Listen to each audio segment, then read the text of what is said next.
Hello everybody, I'm Brasscoin and welcome to the channel. Welcome back to all of the returning viewers, subscribers, and supporters. Thank you guys so much for helping make this a YouTube dream of mine awesome. It really does mean a lot to me, and I do appreciate every view that you guys give me and all of the comments that you leave me, even if I don't respond with the most detailed response that you could ask for. I do try to respond to all of the messages that I do get on my video with at least something back to you guys. So thank you guys for the comments, the views, and everything engagement wise for that. For those of you who are new to the channel and haven't been around for a while, I am actually a huge Nintendo 64 fan. It is the first console that I ever officially owned as a kid. Of course, my dad had an NES and a Sega that was his. We got the N64 when I was in kindergarten in like 1999, and we got that as a family Christmas present. As we grew up, my sister distanced herself from any video game related material, so I kind of went swoop game on her share of the 64. My brother, of course, being the business savvy person that he is, I had to buy out his share of the Nintendo 64 so that it was all mine. He actually had bought in quite a few games and traded random things for some games, so I had to buy those from him as well. But eventually the Nintendo 64 came to be mine. Over the years in high school, when I got a job, I ended up buying a second Nintendo 64, tried to turn that one into a N64 portable, but with my terrible understanding of how circuit boards worked, I completely destroyed it, so that's extremely sad. When I moved off into college, I decided that, Nintendo's been doing very good at the whole virtual console thing. The Wii's been out for quite a while, the Wii U just came out. I could play any Nintendo 64 game that I had or wanted to play on one of those devices, so I decided to get rid of the Nintendo 64 that I grew up with. I know, stupid of me, extremely sad. Not a good option, but I sold it, made some money off of it, and moved on with my life. That was my second set of Nintendo 64s. Over the course of my life, I ended up buying another one, selling it because I got married, and that was my third. I bought a fourth because, we had been married a year. My wife wanted to play some N64 games, so I said, why not? Let's get a Nintendo 64 again. So I bought one, and it was pretty decent. I enjoyed it. And the other day on Facebook Marketplace, I found a fifth one for like $50, and I'm gonna end up putting a jumper pack in it and flipping it for $100 because that's what they're worth. The guy just didn't have the jumper pack and really wanted rid of the 64, so that's what we did. So right now I have two Nintendo 64s. Of course, they both have expansion packs in them because I am extra like that. Majora's Mask, of course, needed the expansion pack to play. This one, not so much, however. But the N64 actually has quite a few of my favorite games on them. In fact, 4 of my favorite games of all time are on the Nintendo 64 originally. We had Zelda Ocarina of Time, we had Majora's Mask, but I also thoroughly enjoyed Diddy Kong Racing as well as Donkey Kong 64. Now, for those of you guys that don't know 64 knowledge, there are only 2 games that actually required that expansion pack in order to run, and that was, of course, Zelda Majora's Mask and Donkey Kong 64. So, 2 of my all-time favorite games required that expansion pack. So naturally, any Nintendo 64 I get needs to have an expansion pack in it so that I can always play my games. Well, fast forward to now, I decided that I'm going to sell one of my Nintendo 64s, the one that I mentioned that I was flipping, but there's still an underlying itch that I had to get over, and me and my wife had a discussion about it. I want my childhood 64 back. Now, I know that that's never going to happen, so a little while ago, I posted a picture of a recent purchase that I made off of eBay. This guy was wonderful. He worked with me with the price. He marked it down a little bit. He sold it to me. I got a complete in-box Nintendo 64. Now, this Nintendo 64 was used. It's been used before, it's been opened, it's been played. The box is in really good condition for its age. The box is 2 decades old, guys, and it still was in pretty good condition. So I posted a picture of that on the community tab saying, hey, should I do an unboxing of this? Would it be fun for you guys, even though it's used? And there was quite a few responses. It got like 60 likes or something like that, and quite a few comments. So I decided, hey, why not? Let's do an unboxing of it, make it a business expense at that point, so we can make a video off of it and play it for some content on the channel. So without further ado, let's show you guys the box. Now the N64 box is pretty huge, so we'll give you a view of it right here, and then we'll switch over to the other camera where hopefully I can record some pretty decent audio. I'm going to be using my cell phone and an overhead camera shot to do the unboxing because this thing is huge. It doesn't even fit on my screen, I don't think. So that's the 64 that we're going to be unboxing today, guys. Let's dive into it. Alright, we should be recording, guys. Hopefully the audio, as I said, is good because this is coming through my cell phone audio, which is a little bit above my head right now. So, with that, let's dive into it. We have the Nintendo 64 box. It is frayed on the side, as you can tell, as, you know, age would tend to do. It's got some scuff marks on the corners there. But overall, for a box that is 2 decades old, I believe these came out in like 1995, somewhere around there. Yeah, it's pretty good condition, I do have to say. I love the Nintendo 64's box art, the marketing on it, all the games that you can play when this initial console came out by the time they did it. We have Ocarina of Time, of course, Banjo-Kazooie, GoldenEye, Diddy Kong Racing, Turok, Mario 64, Star Wars Rogue Squadron, this random snowboarding game. Guys, I've played half of these games on this console, so a lot of time spent playing on the Nintendo 64. I love that they're advertising that, hey, you can play this on a freaking old TV, although they weren't that old back then. This technology for the 3 cables was actually pretty new, so I feel really old now. N64 Sports, they were really pushing the sports games with this console, with Madden and things like that. Atomic Purple controller, extra controller included. This is one of the Nintendo 64s that came with the purple controller, which I love so very much. That was my controller growing up because my older brother wouldn't be caught dead using the color purple. So, we have the Nintendo 64 Fun Machine. I love it. Let's open it up. Gently, of course. Now, these all came in styrofoam because it was 1995 through 98. Everything had styrofoam. So, we have the instruction booklets. I always like looking at these, especially the old ones, because they're faded, of course, but get registered, get benefits, get 5% off. The Store 64. This is incredibly crazy to me, just, you know, casually marketing their Nintendo Power. Hopefully you guys can see that. I think that's cool. I don't know if they do Nintendo Power in this fashion anymore. I haven't followed it for a while, but I loved it because you could get strategy guides from this stuff that would tell you how to play and beat the games that you have. We'll put this up here. I kind of marked where my field of view is on my camera. We have the Nintendo 64 Consumer Information and Precautions booklet. Basically, don't leave it on forever and a day. It will overheat eventually, I imagine. So there's that booklet as well.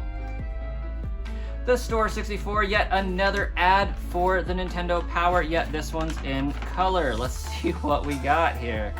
Got a nice carrying case for your N64 games, and one that holds your N64 itself. That's actually pretty freaking cool.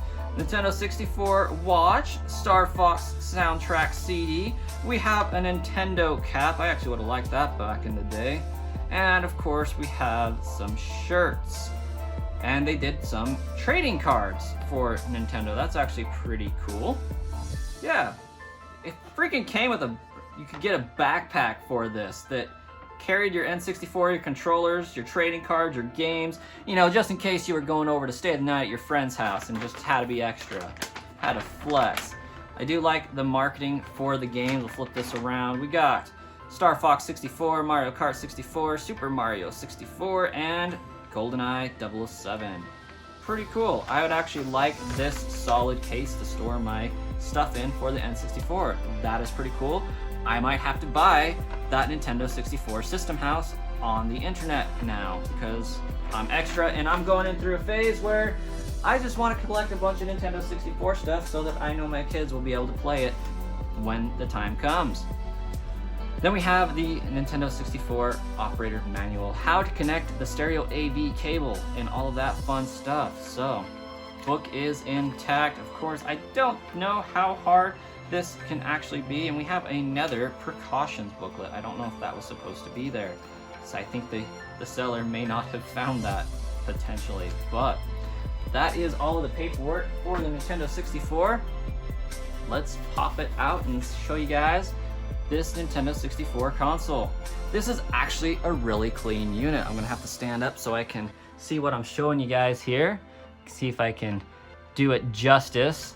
We have a pretty beautiful console, not gonna lie. I'm gonna bring this up as close as I can to the camera.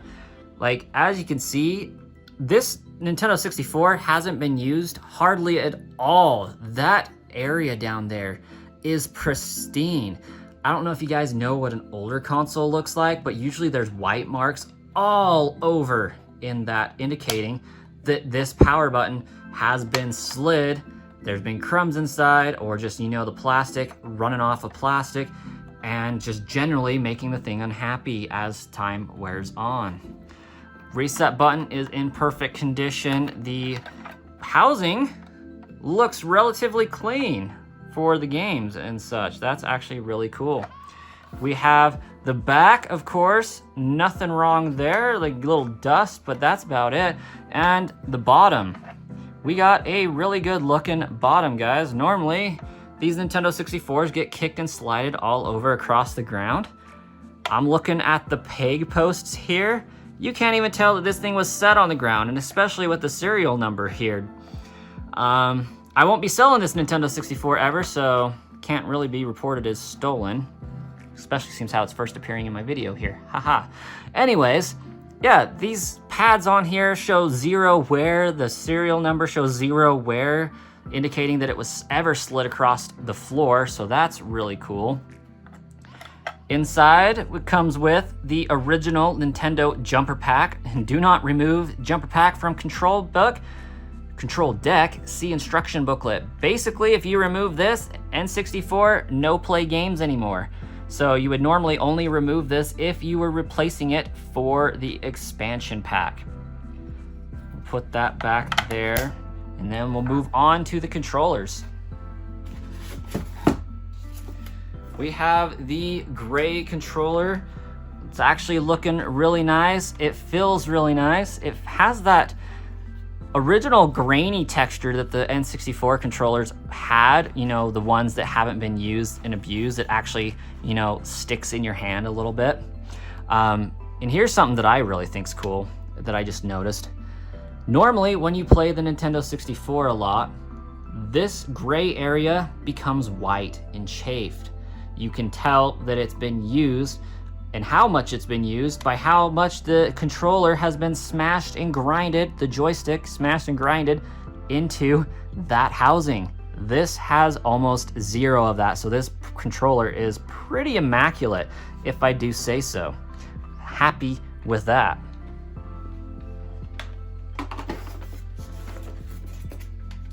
Okay, so we got the power cable and whatnot.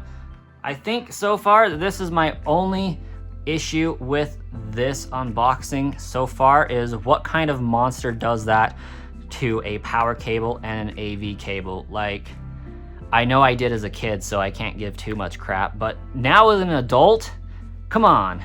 We've been and wrapping and doing all sorts of shenanigans with this cable, bending it, and just, that's how a cable's supposed to look right there. You know, it came like that from Nintendo. Being wrapped up like that, you know, makes it super easy to wind back up. But from here down, come on, we don't wrap cables like that. We surely don't tie them in knots around themselves. That's just foolishness.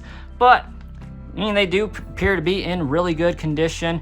We'll show the edges here. They are original Nintendo, so that I am pleased with. Got the Nintendo logo there, Nintendo logo there. Very little wear on the power cable. It hasn't been kicked across the floor like mine had, so we're doing good there. Now, for the test of this console. So, as 64s get older, they don't like to connect very well with their cables. They loose, they jingle, they jangle, and it's just not a good connection. So we're gonna pop that in there and see what it does. That was an exceedingly firm latch. It's not moving around the most, like no more than any other 64 would, but the power side latch right there, because the power insert is right there, is firmly latched. I did accidentally hit that, but yeah, this thing, pretty freaking solid. Love that. Now let's test the AV cable. Pop that in there. Firm sounding latch again. It does of course wiggle, but I'm pulling up on it slightly and it's still not falling out. I don't dare hold the Nintendo 64's weight on it because it won't hold it, but that is a pretty beautiful Nintendo 64 system. Very, very, very little signs of wear at all. I don't know. There seems to be some form of indents right here. I think those might line up with screws, so it's not like damage to the system. It's just where the plastic has warped due to having some of those screw pegs on the other side, and you can see that all of those dents and dots match up with screw holes. So that's just not damage to the system, just kind of how it came. So overall, guys, this Nintendo 64 is pretty immaculate. The box, pretty decent. And just to illustrate, on my 64, bring my old one up here. See those white lines in there? That shows damage. That shows that this thing has grinded and been used and abused like a Nintendo 64 should be. Of course, it still has the latch, and this one has the expansion pack in it. So, I mean, there's wear inside there. You can tell that it's been slid around. It's been used. You got marks all up here, dents and stuff. Still really nice condition though. I'm not upset with this one, but I think I will be selling it now that I got a nicer Nintendo 64. And of course the other one, I think I might try to mod. So let me know in the comments below if you think I should try and mod a Nintendo 64 and make a portable N64. But guys, it's not over there. Because I'm extra, because I know the games that I want to play, I had to get a few extra things. I had to get an expansion pack because, like I said, Donkey Kong 64, Zelda, they both take this game. Zelda Majora's Mask, Donkey Kong 64. So I'm gonna want to be able to play that game. So I'm gonna pop that into the N64. Diddy Kong Racing, another favorite game. Naturally, it needs a memory pack to go into the controller because if you haven't played this game, there is a unlockable character named TT. TT is a clock. TT requires you to beat every time trial, but the N64 cartridge could not handle the save files for those time stamps. So you needed the memory card for saving those timestamps. That's only reason why. Few of these games had this feature where you needed the memory card in order to save and or unlock things in the game.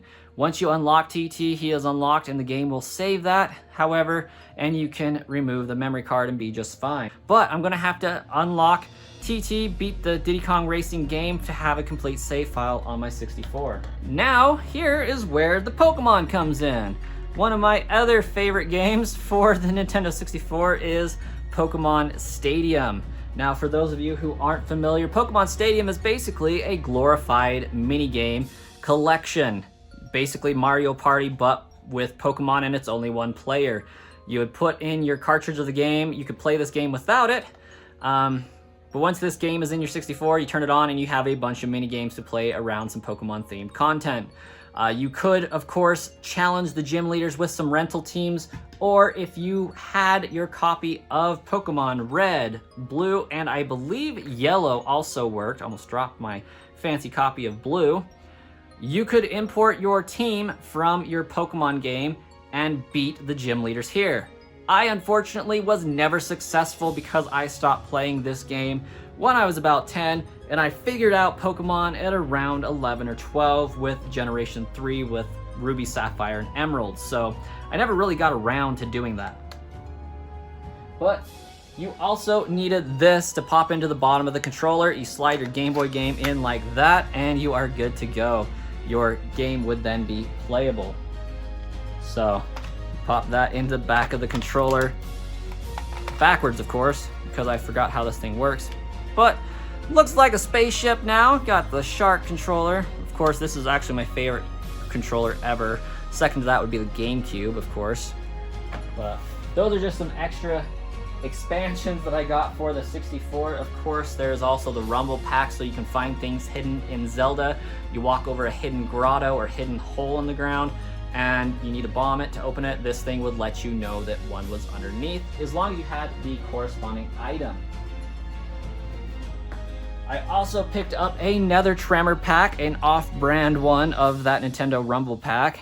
Still in the box. I got a memory card, also in the box, and another memory card that is completely sealed in its case. That I thought was really cool. This has never been opened or used. I love that. I don't think I ever will open it or use it. And I don't know if I'll ever open or use these out of their boxes either. I know they're not Nintendo brand, but I still think it's pretty cool to have. And I already have one that's usable for each of those, that's not boxed up. Another thing that I got is this little black piece of plastic. What you do with this is you take apart your N64, you remove the one that is currently in there, and you put this in its place, and you can play region-locked games. No game will ever be region-locked again. I was going to put this in the 64, but it is so immaculately nice that I don't know if I can bring myself to do it. So if you guys think I should do it, let me know in the comments below, and I'll see about putting it in the 64, doing some surgery. But I think I might just put it in my other 64, because I don't know if I can bring myself to alter this one. This one is in near pristine condition. I'm thoroughly impressed with it. I think it's nicer than I had my 64 as a kid, because, you know, I was a kid when I had it. I didn't take very good care of it, but we'll see what happens in the future with this one. I also negated to open one other portion of this little 64. On the other side, we have another opening, of course. Inside here is the second controller. Let's see if I can actually pull it out. And there is the purple controller. Again, you can see no wear, almost no wear whatsoever. So extremely satisfied with this purchase, guys. It cost me $300 out of my own pocket. I think it was extremely worth it. I would definitely do it again in a heartbeat. My wife was giving me a little crap when I bought it, saying, why do you need another 64? So I think I can justify it now. But yeah, that's my N64. Thank you guys for watching. Hopefully you enjoyed the unboxing of an extremely old, used N64. I wish it came with the plastics that were in it so that I could unwrap the plastic, but really, guys, I think it's in a pristine condition. I'm thoroughly impressed. So I'll catch you guys in another video.